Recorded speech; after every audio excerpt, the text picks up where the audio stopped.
Emperor of the Tang Empire, Taizong is referred to as the god of war, and he has arrived to attack and conquer the country of Goguryeo with 200,000 men.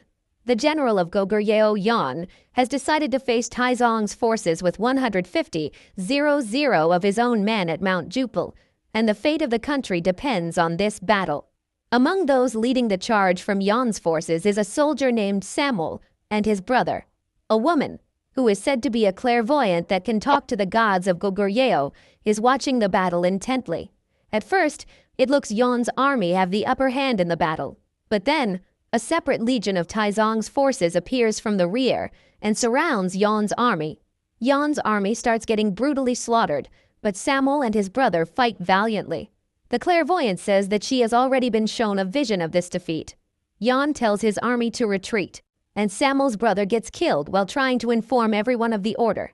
Defeated and devastated, Yan's army makes its way back to their home. Samuel is carrying his brother on his back, and Yan orders him to drop the dead body. Samuel cries as he comes to terms with the reality. Taizong has captured the clairvoyant. She has with her a special bow and arrow, which is a holy relic of the country of Goguryeo. It is said that no one can wield this bow. Taizong tries to stretch it and fails as well.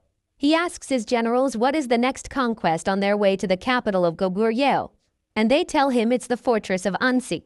They inform him that the commander of Ansi, Yang, does not follow General Yan's orders and is regarded as a traitor by the country of Goguryeo.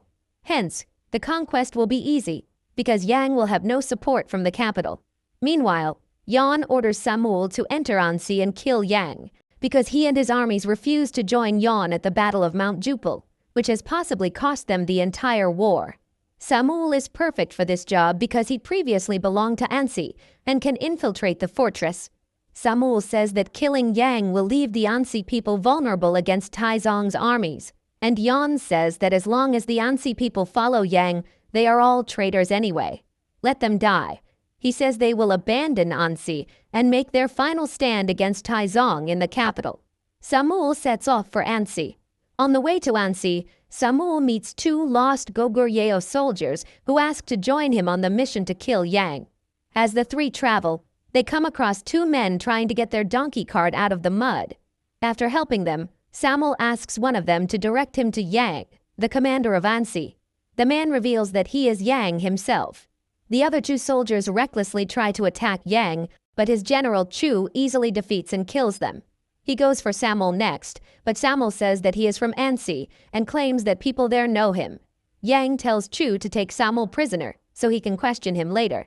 Chu knocks Samuel out. Samuel wakes up and finds that they have arrived at the fortress of Ansi. Yang enters his home and is told that he is needed at the market. He arrives at the market to find that two of his lieutenants, Pung and Hualbo, are fighting. He orders them to stop, and they immediately do. He is clearly very well respected. Samuel arrives to be questioned by Yang, and Yang immediately suspects that Samuel is a spy sent to kill him. He says that he is aware Yang calls him a traitor and wants him dead. Samuel says that he was chased to Ansi by Taizong's armies, and now he wants to fight alongside them. Yang considers him for a moment. Next, Yang introduces Samuel to his generals and says that if he wants to fight with them, he will carry the commander's flag into battle, which notifies the army of the commander's position at all times. At night, Samuel takes out his dagger and follows Yang as he walks through deserted streets. He finds that Yang is going to the house of a common couple that has recently had a baby. He gives the couple food and drink and adores their baby. He asks the couple what they have named the little one, and they reveal that they have named the boy after him. Samuel notices that the people of Ansi have incredible respect and love for Yang. Next morning, Samuel sees Yang working alongside the common people, and an old man tells him that the people of Ansi see Yang as the fortress itself. He is Ansi. Yang asks Chu where his general Paso is, and Chu replies that he must still be asleep. Something clicks in Yang's head. He arrives at Paso's house and finds his sister Becca there. She's been naughty.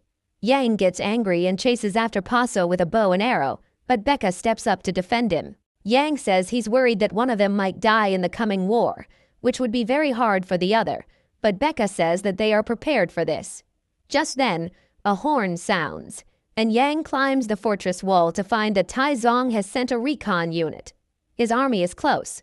The Ansi army prepares to defend the fortress. Yang tells Samuel to trim his beard before the battle, and Samuel becomes nervous as this is the perfect chance to kill Yang and complete his mission. Almost as if he's read Samuel's mind, Yang says now is not the time. He says Samuel will get plenty of chances to kill him later. Samuel is shocked at how easily Yang has him figured out. Taizong's army arrives, and it consists of 200,000 men and plenty of siege weapons. On the other hand, Ansi's army only has 5,000 men.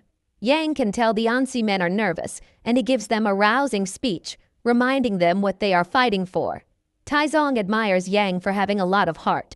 The battle begins, and Taizong's army throws massive rocks at the Ansi fortress. Despite the rocks doing much damage, the structural integrity of the walls remains intact, because the walls are filled with sand. Taizong orders his army to begin climbing the walls, and the real fighting begins.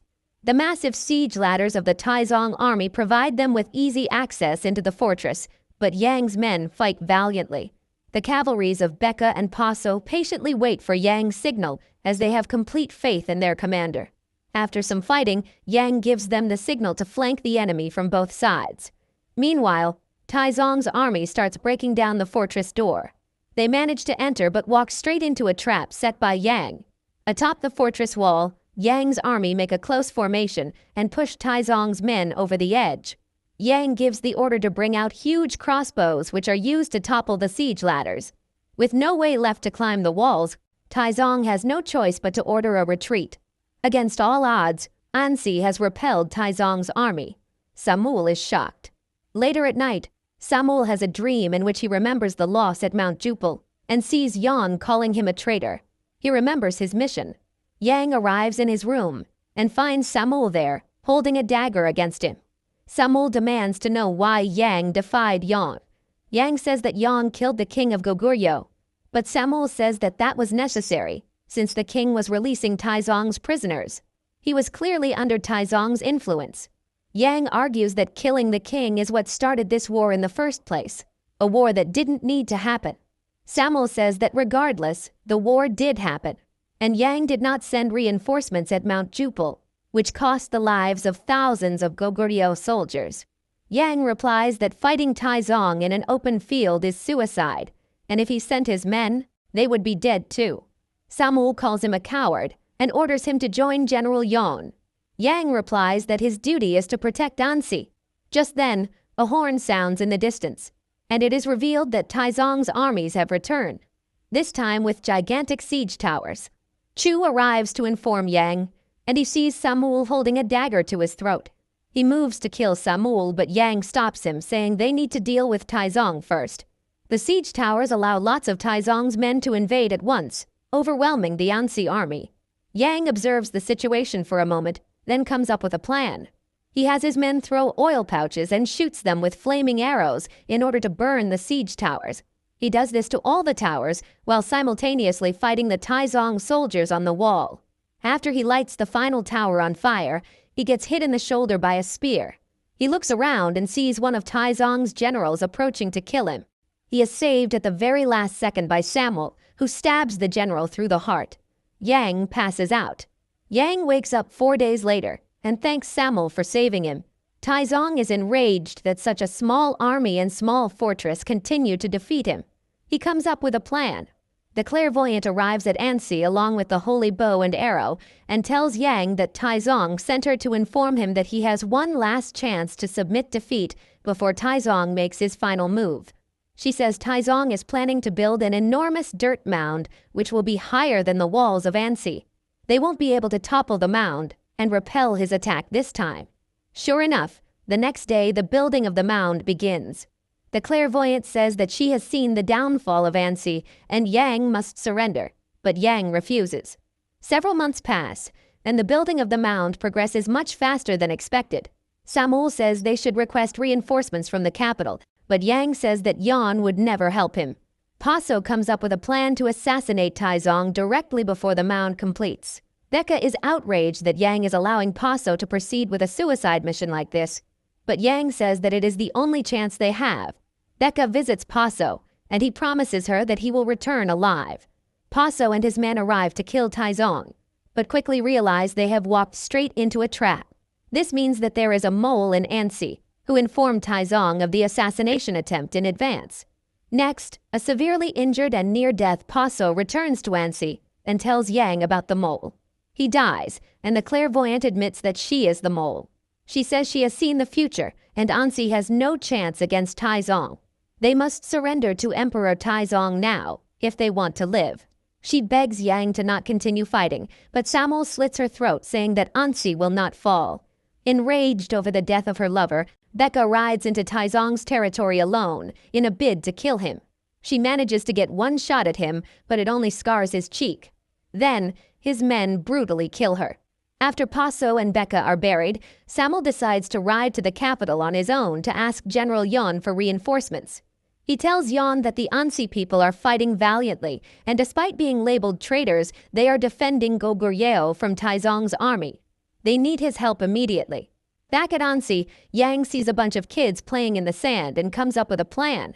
He asks the miners of Ansi if they can dig a cave underneath the mound and topple it, and they reply that it can be done. Chu says that the mound will topple forward towards the fortress, so they must capture it right after it falls to prevent a second attack. The miners get to work on digging the cave. Next, the mound is completed, and so is the cave underneath, and the day of the battle has arrived. The miners inform Yang that they cannot burn the columns of the cave because they are too wet from the rain a night before. They will have to chop the columns to collapse the mound. Yang is concerned that this way the miners would also be buried under the mound, but they are ready to make that sacrifice. They get to chopping. Right as Taizong's army is about to enter Ansi, the miners finish chopping and the mound collapses. Taizong is shocked at what he is seeing. Led by Yang, the Ansi army rushes forward and takes over what remains of the mound. Full of ego and rage, Taizong orders his entire force to attack and bring him Yang's head on a plate. The Ansi army defends the mound by launching arrows and burning wheels on the Taizong soldiers. This goes on for several days and nights until finally, the Ansi army runs out of ammunition. Yang realizes that the only way to end the war now is by killing Taizong. He asks for the holy bow and arrow to be brought to him. Meanwhile, hand-to-hand combat begins between Taizong's and Yang's soldiers. Yang tries to pull the holy bow, but fails. However, he sees his army getting overwhelmed, and uses whatever is left of his strength to finally pull and release the arrow. He thinks of Paso, Becca, and the miners while he does so. The arrow flies all the way across the field and hits directly into Taizong's eye, knocking him off his horse. Just then, Samul arrives along with Yan and his army to help Ansi. Taizong accepts that he has lost and orders a retreat. The war ends. It is revealed that 3 years after returning home, Taizong succumbed to his injuries and died. Before dying, he advised everyone to never invade Goguryeo. Next, Yang oversees the rebuilding of the Ansi Fortress, while Samul prepares to return to the capital. Samul thanks Yang for defending Ansi and the country, and Yang says they did it together. He tells Samul he is welcome at Ansi anytime, and then watches on from the wall as Samul rides off. The end.